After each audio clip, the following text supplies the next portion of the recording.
తెలంగాణలో రెండో విడత గ్రామ పంచాయతీ ఎన్నికల్లోనూ కాంగ్రెస్ హవా చూపించింది. రాష్ట్ర వ్యాప్తంగా మొత్తం 4333 స్థానాల్లో సగానికంటే ఎక్కువ స్థానాల్లో కాంగ్రెస్ మద్దతుదారులు గెలిచి ఆధిక్యాన్ని చాకిట్టారు. సిద్దిపేట, కోమరం భీం, జనగామ, నిర్మల్ మినహా మిగిలిన జిల్లాలో కాంగ్రెస్ బలపరిచిన వారే మెజార్టీ స్థానాలను కైవసం చేసుకున్నారు. ప్రతిపక్ష బీఆర్ఎస్ పార్టీ రెండో విడతలను గట్టి పోటీ ఇచ్చి రెండో స్థానంలో నిలిచింది.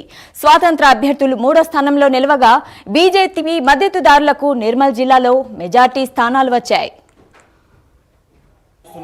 అయితే మేడం నాది గ్యాస్ గుర్తు అవతల క్యాండిడేట్ గౌన్ గుర్తు అయితే నేను చెకింగ్ వచ్చా మేడం అంటే ఎప్పుడైనా రావచ్చు కదా మేడం వస్తే క్యాండిడేట్ మీద హైలైట్ చేయండి జరా సంఘం క్యాండిడేట్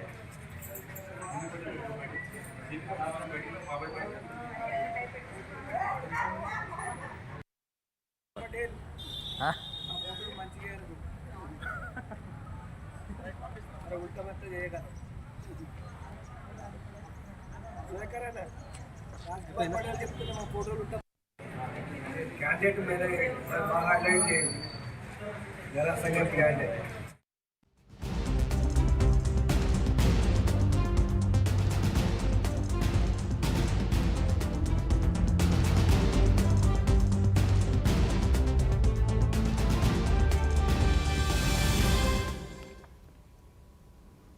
ఇక రెండో దశలో కాంగ్రెస్ పార్టీ ఏకగ్రీవాలతో కలిసి 2297, బీఆర్ఎస్ 1191, బీజేపీ 257, ఇతరులు 578 స్థానాలు గెలుపొందారు.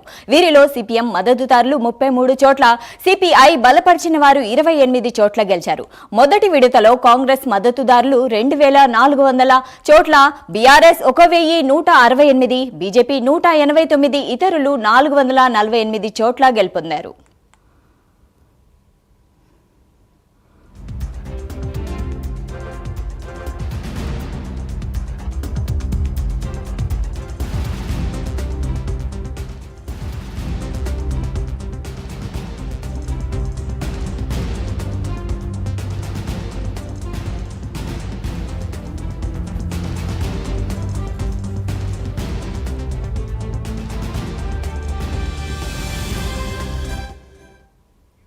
ఇక ఇదే అంశంపై మరింత సమాచారం అందించడానికి మా ప్రతినిధి రజనీకాంత్ లైవ్ లో అందుబాటులో ఉన్నారు. రజనీకాంత్, చెప్పండి, మొదటి విడతలో కాంగ్రెస్ హవా నడిచింది, ఇక రెండో విడతలో ఎలా ఉంది కాంగ్రెస్ పరిస్థితి?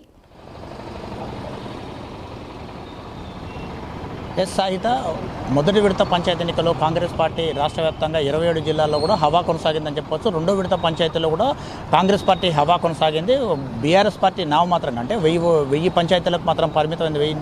1197 పంచాయతీలకు పరిమితమైంది. రాష్ట్ర వ్యాప్తంగా రెండో విడత నిన్న జరిగిన పంచాయతీ ఎన్నికలకు సంబంధించి 4332 పంచాయతీల్లో 2297 పంచాయతీల్లో కాంగ్రెస్ పార్టీ తన హస్తగతం చేసుకోగా, మరోపక్క కొంతమంది ఇతరులు సుమారు 500 పంచాయతీలు పైగా అంటే మిగతా పార్టీలు లోకల్ బాడీల్లో లోకల్లో చిన్న చిత్తకా పార్టీలు సిపిఎం, సిపిఐ కూడా వాళ్ళకి ఒప్పందాల నేపథ్యంలో మాత్రం వాళ్ళందరినీ కూడా అక్కడ 500 పంచాయతీలు దాంట్లో సుమారు అంతా బీఆర్ఎస్ కాంగ్రెస్ పార్టీ బలపరిచిన అభ్యర్థులే గెలుపొందడం.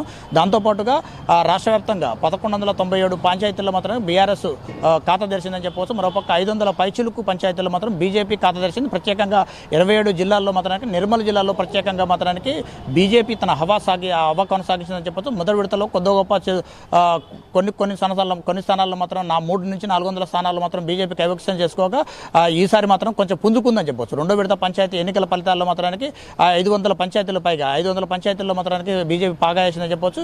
నిన్న జరిగిన పంచాయతీ ఎన్నికలు హోరాహోరీగా జరిగాయని చెప్పొచ్చు. హోరాహోరీ జరిగిన ఎన్నికల్లో మాత్రం మేజర్ పంచాయతీల ఎన్నికల కౌంటింగ్ మాత్రం రాత్రి 11-11:30 వరకు మాత్రం తేలినాయని చెప్పి 11:30 వరకు కౌంటింగ్ ఉత్కంఠభరితంగా కొనసాగిందని చెప్పొచ్చు. మరోపక్క రాష్ట్ర వ్యాప్తంగా బీజేపీతో పాటు బీజేపీ ఇండివిజువల్గా పోటీ చేసినప్పటికీ కొన్ని స్థానాల్లో మాత్రానికి తెలంగాణలో, ఉత్తర తెలంగాణ, దక్షిణ తెలంగాణలో మాత్రం ప్రధానంగా బీఆర్ఎస్ పార్టీ సిపిఎం, సిపిఐతో పాటు లోకల్ ఉన్న న్యూ డెమోక్రసీ, ప్రజాపందా పార్టీలతో మాత్రం ఒప్పందం కుదుర్చుకోవడంతో 1100 స్థానాలకు వచ్చిందని చెప్పవచ్చు. ఖమ్మం జిల్లా వ్యాప్తంగా ఖమ్మం జిల్లాలో మాత్రానికి 154 పంచాయతీల్లో మాత్రం 183 పంచాయతీల్లో హోరావరిగా ఎన్నికలు జరిగితే కాంగ్రెస్ పార్టీ 117 స్థానాలు కైవసం చేసుకోక బీఆర్ఎస్ పార్టీ మాత్రం 40 స్థానాలకు మాత్రం పరిమితమైంది. అంటే హాఫ్, అంటే 183 పంచాయతీలు ఖమ్మం జిల్లాలో ఎన్నికలు జరిగితే కాంగ్రెస్ పార్టీ 117 అత్యధిక స్థానాలు గెలుచుకుంది. దీంట్లో సిపిఐ 4, సిపిఎం 14, టీడీపీ 1, ఇతరులు 7. ఇతరులు కూడా కాంగ్రెస్ పార్టీ బలపరిచిన ఇండిపెండెంట్ అభ్యర్థులు ఉంటాం. కొంత వాళ్ళకు కూడా ఉత్కంఠభరిత పోరులు మాత్రం స్వతంత్ర అభ్యర్థులు గెలిచారని చెప్పి కొత్తగూడెం జిల్లాకు సంబంధించింది కూడా 154 పంచాయతీలు ఉంటే కాంగ్రెస్ 84 స్థానాల్లో మాత్రం విజయం సాధించింది. దాంతోపాటు బీఆర్ఎస్ కూడా 31 స్థానాల్లో కూడా విజయం సాధించింది. సిపిఐ మాత్రం ఇక్కడ ఎక్కువగా 21 స్థానాలు సాధించింది. అంటే సిపిఐ స్పష్టంగా కొత్తగూడెం కూనోనేని సాంబశివరావు ప్రాతినిధ్యం వహిస్తున్న నియోజకవర్గం కావచ్చు, దసరాపేట నియోజకవర్గం కావచ్చు, మరోపక్క ఈ 2 నియోజకవర్గాల్లో నేను ఎన్నికలు జరిగాయి. అంటే కొత్తగూడెం జిల్లాలో మాత్రానికి అశ్వరాపేట నియోజకవర్గం, కొత్తగూడెం నియోజకవర్గంలో ఎన్నికలు జరిగాయి. కొత్తగూడెం నియోజకవర్గంలోని చుంచుపల్లి మండలం, పాల్వంచ రూరల్ మండలాల్లో మాత్రం కొత్తగూడెం నుంచి ఎమ్మెల్యేగా శాసనసభ్యుడిగా ఉన్న కూనోనేని సాంబశివరావు అధికార పక్షంతో కలిసి ఉన్నాడు. అక్కడ ఒప్పందంలో భాగంగా అక్కడ 21 స్థానాలు, అంటే మెజార్టీ స్థానాలు, అంటే కాంగ్రెస్ పార్టీ ఇక్కడ 80 స్థానాలు గెలుచుకుంటే 21 స్థానాలు సిపిఐ, అంటే మొత్తం 100 పైగా 100 అంటే 101 స్థానాలు మాత్రం కాంగ్రెస్ విజయదుంది మోగించింది. 154 పంచాయతీల్లో కేవలం 31 స్థానాలకు బీఆర్ఎస్ ఇక్కడ పరిమితం అని చెప్పొచ్చు. అంటే నామమాత్రంగా మాత్రానికి బీఆర్ఎస్ పంచాయతీలు గెలిచని చెప్పొచ్చు. అంటే దీంట్లో లోకల్ ఫైట్లో మాత్రానికి చాలా చిత్ర విచిత్రాలు కూడా ఉన్నాయని చెప్పవచ్చు. జనరల్గా గ్రామ పంచాయతీలో గతంలో ఎన్నికల్లో మాత్రం కాంగ్రెస్ పార్టీ, బీఆర్ఎస్ పార్టీ తలపడ్డది. గత